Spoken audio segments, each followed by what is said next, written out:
I have this habit where every time I open up Facebook bright and early in the morning, I check my Facebook memories.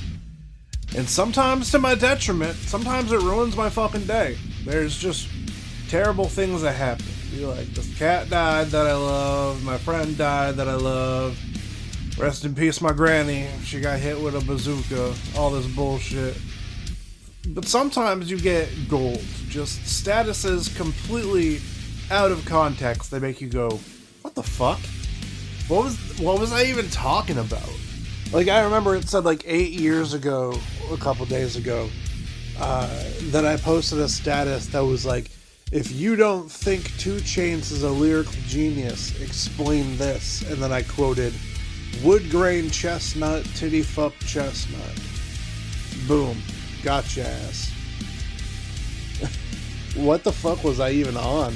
And then earlier this week, I saw that 6 years ago was the last day that I ever did comedy.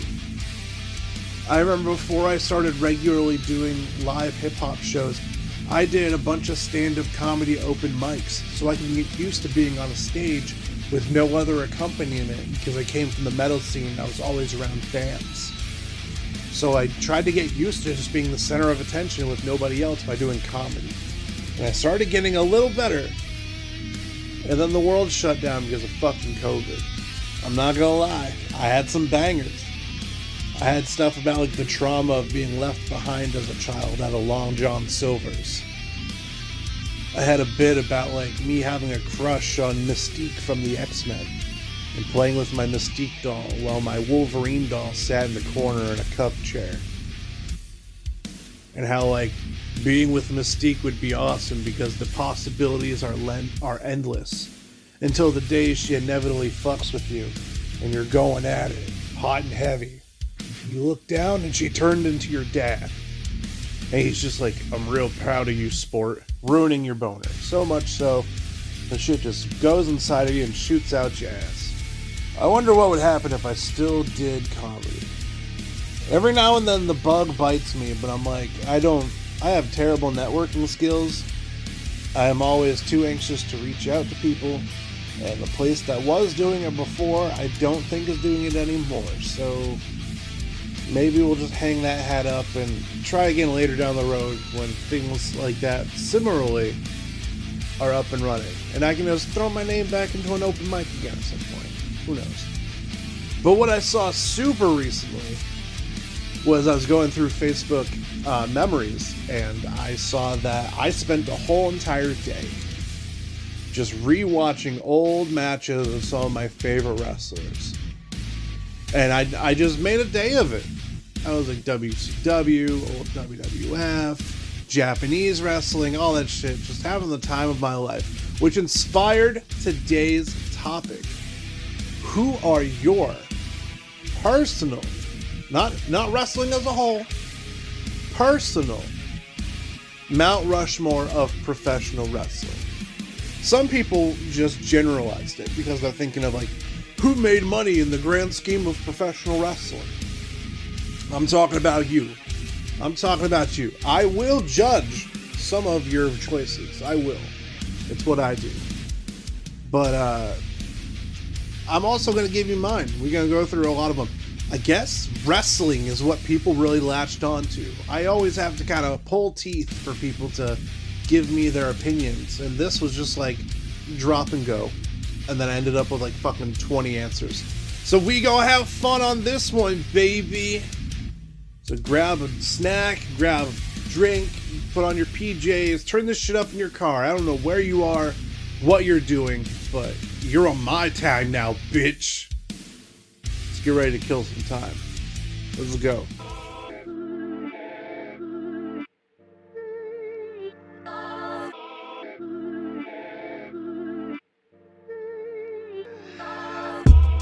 What you doing, son?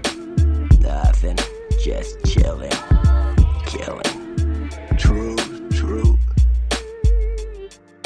Bully Ray next week, but I don't believe it. See, I don't happen to have a match tonight, but I'm still working out because I have nothing else to do. What am I gonna do? That's what I do. What am I gonna do? Play the guitar? I can't play the guitar. All we get started, let me just preference this by saying I do not watch WWE.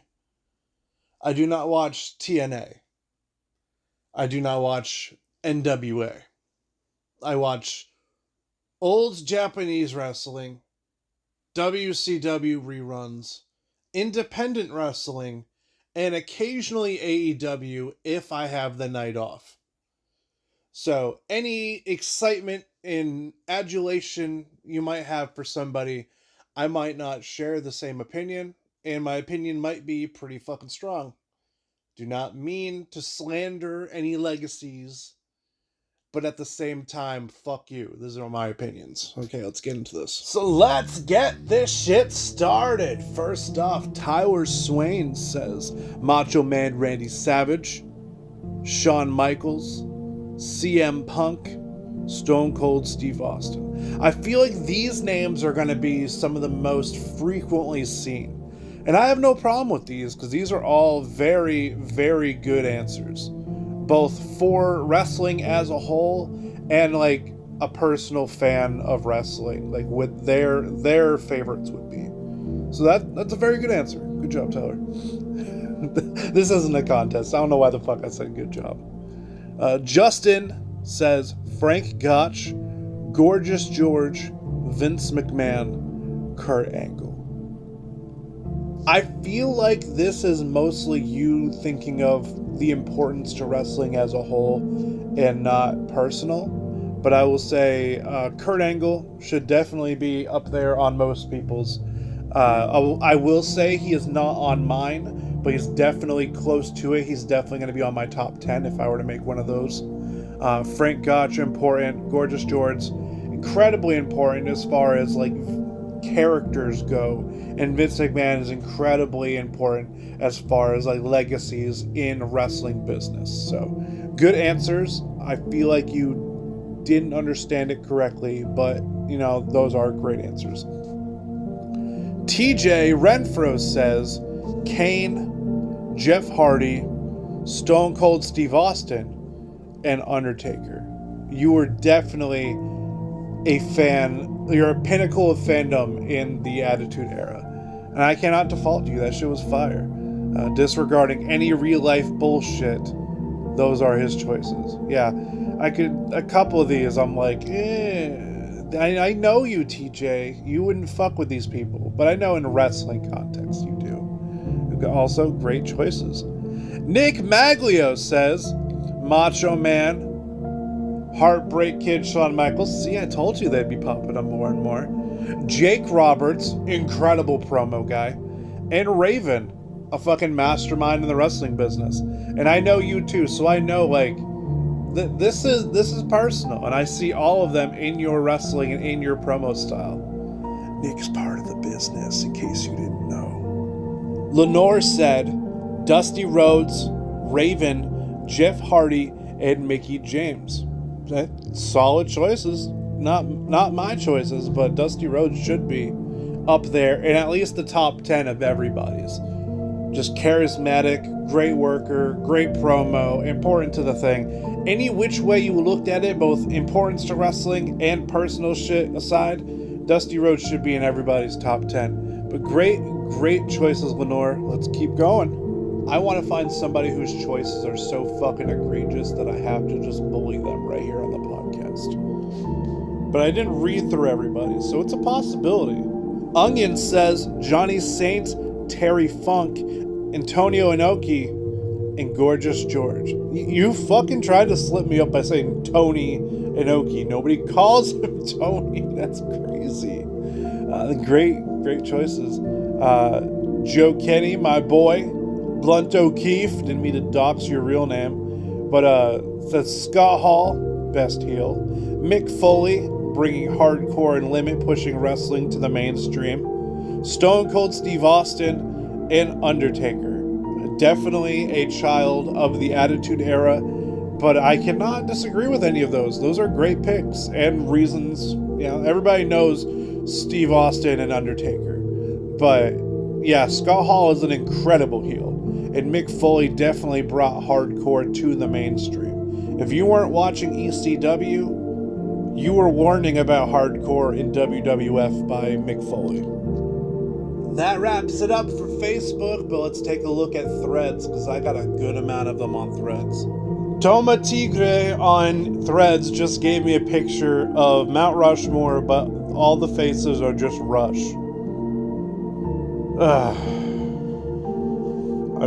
I want to bully you so hard, but that, bro, man, fuck you. The user named Alan Wake Me Up Inside, I love but I hate that name, said, Bret Hart, Macho Man, Stone Cold, Sting. I can fuck with that. Delta Julie says, Bryan Danielson, Kenta Kobashi, Sting, Steve Austin. I love all those answers, and I will give you a hint. 2 of those names are on my Mount Rushmore. I'm not going to tell you who. I have a couple people who have guessed. I'm going to put them at the end. Will Poyer says, Disco Inferno, Adam Rose, Alex Riley, Giant Gonzalez. Man, this is the fucking comment that I would have roasted to obliterate. But, like, I know it's not serious. Imagine having Disco Inferno on your Mount Rushmore. I mean, if it's like Mount Rushmore of, like, biggest assholes or nerds in wrestling, maybe. But, like, yeah. Adam Rose was pretty cool, though. I'll give Adam Rose that. The character was different and it was fun, but he was not good. Not since he was Leo Kruger. That shit was awesome. I don't support trophy hunting or any of that shit, but, like, what a great character for wrestling. And then they took that away from us because they are cowards. Scott Sells Beer says, Ric Flair, Harley Race, Hulk Hogan, and Stone Cold Steve Austin. But he cannot stand Hogan. So this leads me to believe that you're thinking of wrestling as a whole and not your own personal one. Because I would not be caught dead putting my personal Mount Rushmore with any people that I do not like. Because they do not impact me as much. But still, solid answers, hard to argue as an overall Mount Rushmore. Benji says Steve Austin, Daniel Bryan, AJ Styles, Chris Benoit. I know a lot of people are gonna boo-hoo Chris Benoit, but dude was a fucking master grappler. And if you take out that negative connotation he ended his life with, dude's an all-time great. So, for wrestling context, I'm not gonna boo-hoo about it because I'm not a little bitch. These are great fucking answers. Shout out Benji, good job. Justin says El Santo, Terry Funk, Roddy Piper, Trish Stratus. I like that. A little thing like across the board. Like this, and this. Not just like one demographic. I kind of wish I did that, but I didn't. Great fucking answers. And the Tarpo, or I'm assuming it's the Tarpo. Bret Hart, Eddie Kingston, Bryan Danielson, Kenta Kobashi. All for different reasons. I can definitely agree with all of these. One of the names in mine is on your list, so shout out for them. To which it brings me to the 2 people who tried to guess my Mount Rushmore. I will say, both of you got a couple names, but nobody got it across the board. Nick, who guessed earlier, said Great Muta, Big Van Vader, Eddie Guerrero, and Kensuke Sasaki. Well, you got 2 names. And Triple M guessed Great Muta, the homeboy with the green pants. I don't know what that's supposed to mean. Stone Cold Steve Austin and Eddie Guerrero. And both of you got the same 2 because my Mount Rushmore, my top 4 of all time, is the Great Muta, is Eddie Guerrero, but it's also Sting and Kenta Kobashi. Eddie Guerrero was just so fluid in the ring, both face or heel, Didn't matter who he was working with, what he was portraying, he worked well with everybody. Enough high flying to keep you on your toes and keep you entertained around the ring, but built enough and strong enough to deliver suplexes and bombs and drops and make himself look like a legitimate threat. Never mind also just disregarding the rules and blazing his own path as a fucking heel or a babyface, once again, just like cheating to win, utilizing the referee, utilizing managers, great promos across the board. Eddie Guerrero was him. The Great Muta, my favorite wrestler of all time, was a literal genius of that ring. He had something going for himself where he's like, I'm the best wrestler across the board. But if for some reason I cannot get the job done, this motherfucker can. And then he'd slather paint on his face and he'd put on a mask and he would drive people straight to hell with a shining wizard straight to the face, and then a beautiful moonsault that somebody of his size should not be able to do perfectly every single time. The dude captured my heart as a kid, and then I got to see more of his Japanese matches growing up, and it further just solidified that this is the GOAT, in my opinion. But then Kenta Kobashi is just like the perfect wrestler. He wasn't the best on the mic, in my opinion, but he captured the hearts of everybody. He wasn't the biggest showman. He wasn't flashy in his presentation, but he was the best in-ring wrestler of all time, in my opinion. And Sting had that longevity, especially in the tail end. He had that crow gimmick, he had the surfer gimmick, he had the Joker gimmick, he had all that shit. And then when he came back years ago, he could still fucking go. And he can get hardcore, more hardcore than most hardcore wrestlers. So he will always have my respect, and he had my entire childhood. Those are my top 4 wrestlers of all fucking time. Oh, whoa, what do you mean you're out of poop? You know what fucking time it is. It's time for the music review section of this bitch. And honestly, my own personal time, I've been listening to a lot of new bands, demos, and EPs that came out over the last month. Most of it being like old school screamo, post-hardcore style stuff. So my ear has not been to the ground on things that have been released outside of like Bandcamp or like Brutal Youth 666 YouTube channel. But I just looked and we got some shit tonight, so fuck yeah, let's go. New EP called You Said It by the band War on Betty just dropped, and goddamn, they just sound like the new Black album by Every Time I Die if, like, that album was an entire band. Especially in their presentation and their look and in their music videos and stuff. But they got that, like, trailer park funkiness, that groove metal, southern metal charm, but they also just fucking scream their lungs off and bang their head and do breakdowns and all that shit. Like, it's got enough for, like, fans of southern rock to be like, hell yeah, brother. And then fans of metal to be like, let's fucking go! My favorite song on it probably has to be Slumber Party, but I wish they just, like, did a little longer of an intro, because I was vibing with the death found a way kind of shit, and I wish that would have just kept going a little longer and a little longer. But I got like 2 rotations of that, and then it just went straight into chaos.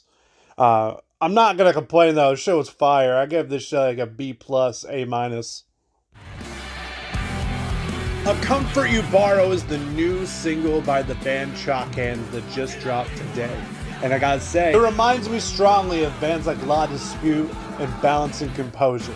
Very poetic, very aggressive, very heartfelt, but with a slight heaviness. This is the 4th single that they have dropped for their upcoming releases, and I have to say, if they all end up sounding like this, this is going to be the album that puts them out there even more. If you know them, you love them, and if you don't know them yet, you fucking will when this album drops. I cannot say enough good things about Chalk Hands. They really perfected their style and really wear all their influences on their sleeve. A+. Like a Poet, Keen to the Rustle of Leaves just dropped. It's the new album by Limbs out of the Philippines. This album was incredible. The screams were heartfelt and aggressive. The drums and the bass mixed exactly how I like it. And the guitars sounded like something out of Neil Perry or Coden Armada. And I told you I've been on that screamo shit lately, so this is exactly what I needed to hear. This album does a lot of things very well, but I think one of the biggest things is utilizing the length of tracks, because there was one track that is nearly 8 minutes long. And though you can tell it's a long fucking track when you look at the track listing after a while and you're still on the same song, but you put in your headphones and you just fucking vibe, this sounds like 3 different songs. Aggressive to start, melodic in the middle, aggressive at the end. And it's just such a great listen, the way they transition from one to the next. Never a dull moment. Super easy listen if you don't just keep looking and hoping to skip to the next song. Just fucking enjoy the song and you will go on a roller coaster of just aggressive, melodic greatness. I honestly replayed the first 4 tracks of this album so often that every time I would drum, I hurt my hand. Because I do a lot of table drumming when I really like the drums. And I hit so hard, so often, I think I might have bruised my hand. There might be a little bit of discolorment.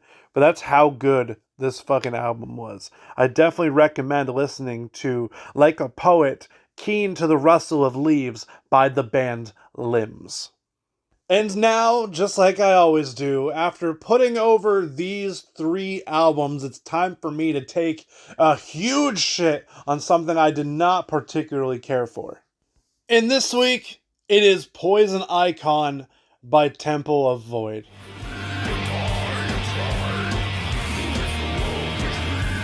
I find myself gravitating towards anything that uses the word void, and normally that is good. This song is just not good.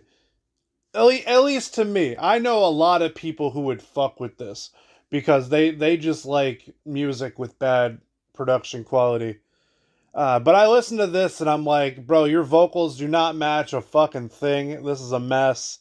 Guitars are good sometimes, but the entirety of this song, I'm just picturing some try-hard dude in a battle vest and spiky wrist gauntlets, just never smiling, never engaging with the crowd, just hammering down mediocre riffs and just being like, yeah, I'm doing something. This style of metal has never been my thing, so I kind of walked into it just being like, I know what I'm expecting. I don't particularly like it, but I haven't been steered wrong yet, so let's fucking go. And then I immediately had something grab the steering wheel and just whip it, making my audible car hit a fucking wall. I did not like this at all. Instrumentals are like, as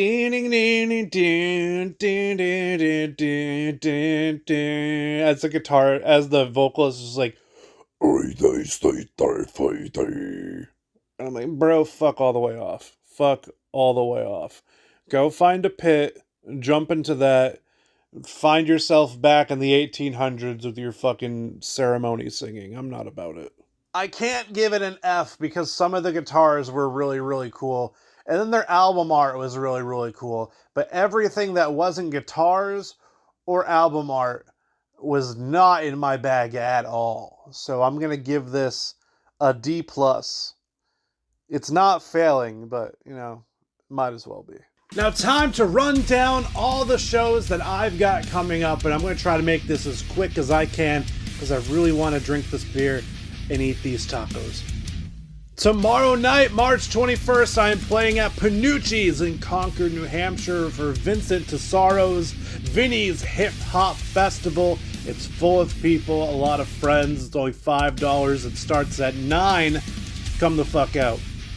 March 22nd, Just Plain Filthy is back, and we are coming back with a hip-hop show to test the waters a bit It's going to be at the Bungalow in Manchester. We got 4 great hip-hop acts, and then we got Symposia, a great new metal act from Connecticut. It's $15 at the door.